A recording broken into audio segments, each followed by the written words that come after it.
Salam dəyərli izləyicilər, bugün sizə Lənkəranın ən məşhur şirniyyatlarından olan partlama hazırlayacağım. Bu şirniyyatın bir neçə adı var əslində, ona Lənkəran külçəsi, Qəndi külçə də deyirlər, amma mən nədənsə partlama adını daha çox sevirəm və yaraşdırıram. Nəyə görə partlama deyirlər? Çünki gördüyünüz kimi üzəri partlayıb, içliyi çıxıb çölə. Əgər partlamasa, demək ki şirniyyat alınmayıb. Elə bu səbəbdən çox insan bu şirniyyatı hazırlamaya çəkinir. Düzü mən də çəkinirdim, çünki çox eşitmişdim hazırladım partlamadı deyənləri. Amma risk etdim və hazırladım, çox saylı xahişləri nəzərə alaraq. Çox şükür partladılar və çox da dadlı alındılar. Xalama da buradan təşəkkür edirəm, çünki dəqiq resepti o mənim üçün yazıb göndərib.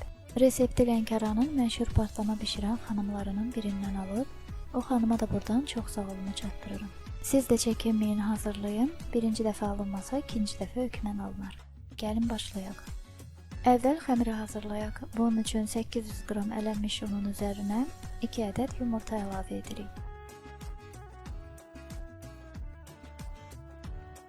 Sonra 1 çay qaşığı duzu, 1 dolu çay qaşığı mayanı və 100 qram ərimiş, ayranı çıxarılmış yağı əlavə edirik.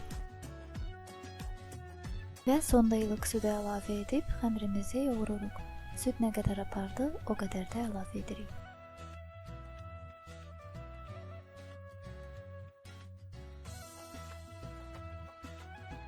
Xəmirimiz orta yumşaqlıqda olmalıdır, nə çox bərk, nə də ki çox yumşaq olmamalıdır.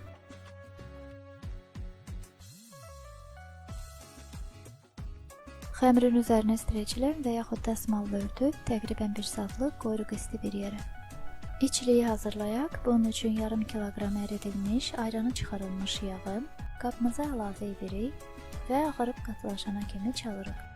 İçliyin alınıb alınmamayı elə yağı çalmaqdan asılıdır.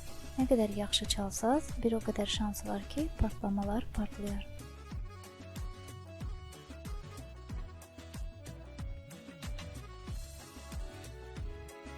Mən artıq 15 dəqiqədir ki, yağı çalıram. Gördüyünüz kimi artıq ağarıb və qatılaşıb. Əvvəl nənələrimiz bunu əllə bir neçə saata çalardılar. Amma indi mikser vasitəsilə 15 dəqiqəyə hazırdır.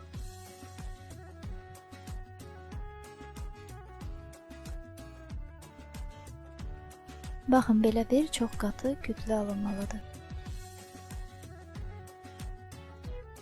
Yağın üzərinə əvvəlcədən elədiyimiz 500 qram şəkər pudrasını əlavə edirik.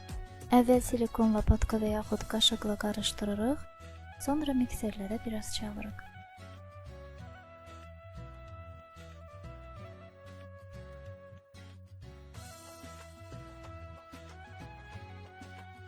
İndi biz bura çay qaşığının ucunda biraz maya və bir o qədər də çay sodası və yaxud qabartma tozu əlavə edirik. 1 ədəd yumurtanı əlavə edib biraz daha çalırıq. Çaldığımız kütləni daha uyğun bir qaba boşaldırıq.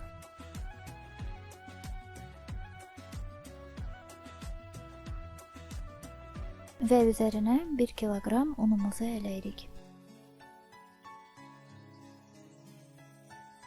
Bütün bu kütləni əlimizlə yaxşıca ovuruq.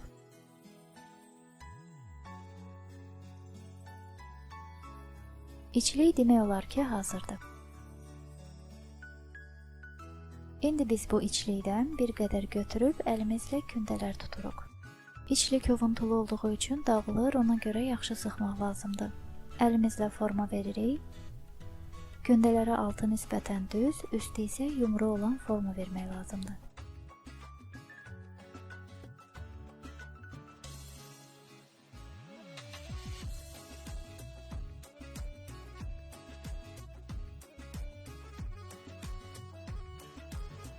Kündəni tuta-tuta ağlıma yaxşı bir ideya gəldi.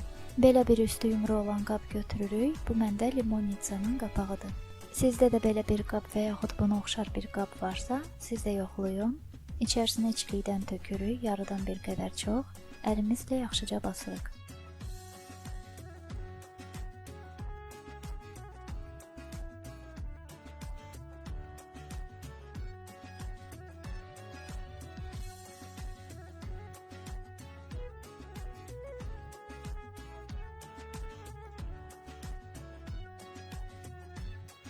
və bizə lazım olan formanı alırıq. Bu şəkildə bütün kündələri tuturuq.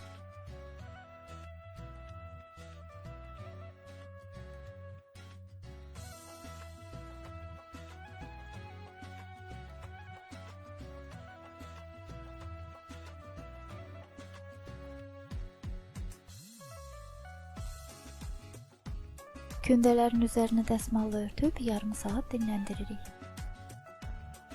Xəmirimiz də artıq hazırdır. Onları eyni boyda kündələrə bölürük.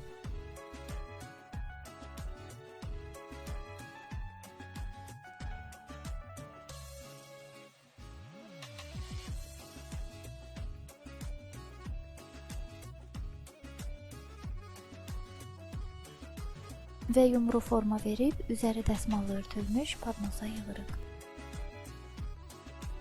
Sonra kündələri bir-bir götürüb təqribən 3-4 mm qalınlığında yayırıq.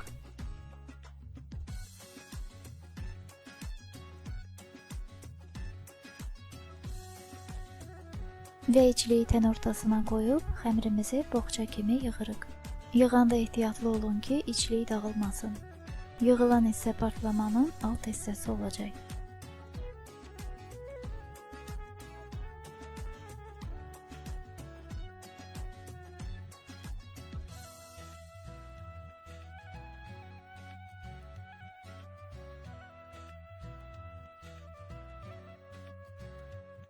Yaxşıca sıxırıq və kənarlarında əmələ gələn qırışları da düzəldirik.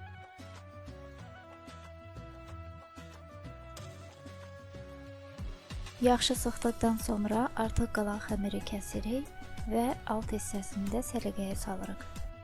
Bu şəkildə bütün partlamaları hazırlayırıq.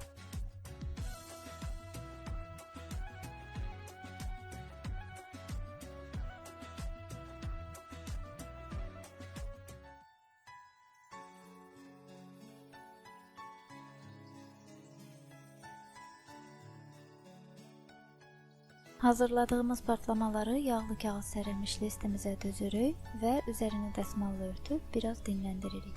Üzəri üçün bir ədəd yumurtanı çalırıq. Xəmir biraz dinləndikdən sonra təzə və yaxud təmiz bir daraq götürürük və üzərinə naxış salırıq.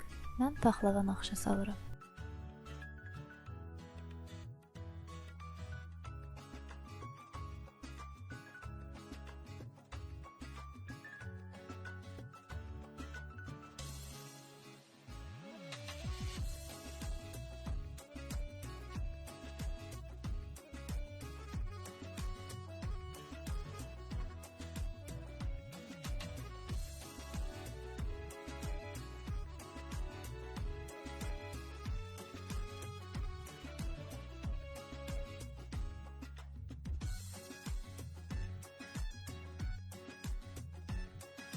Naxış saldıqdan sonra üzərini 3-4 hissədən fındıq və yaxud qozla bəzirik.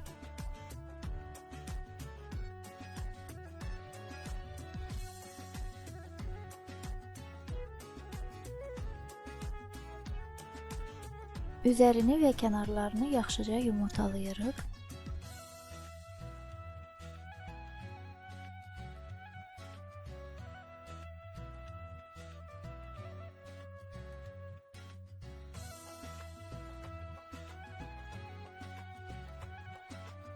Sonda üzərini bıçaqla çox az, təqribən 1 cm uzunluğunda çərtirik. Hamısını çərtmirəm, ancaq üçünü. Əvvəl nənələrimiz heç çərtməzdi, özləri partlayardı. Amma indi yeni nəsil çərtir nədənsə, mən də yoxlamaq üçün üçünü çərtdim, görək nə olur.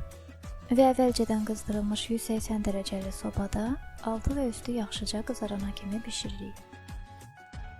Partlamalar artıq hazırdır. Gördüyünüz kimi üzərini çərtdiklərimdə, çərtmədiklərimdə partlayıb. Üzərini çərtdiklərim nədənsə kənarlarından daha çox partlayıb. Çərtmədiklərim isə üstdən. İlk dəfə idi ki hazırlayırdım, ona görə hər iki variantda yoxladım. Gələn dəfə bişirdikdə üzərini çərtmərəm, qoy özləri partlasın. Siz də hazırlayın, çəkinməyin, çox dadlıdır, nuş olsun. Sonda onu da qeyd edim ki, saydığım ərzaqlardan düz 21 ədəd partlama alındı. Videomu bəyəndinizsə kanalıma abunə olmayı, like etməyi və komment yazmayı da unutmayın.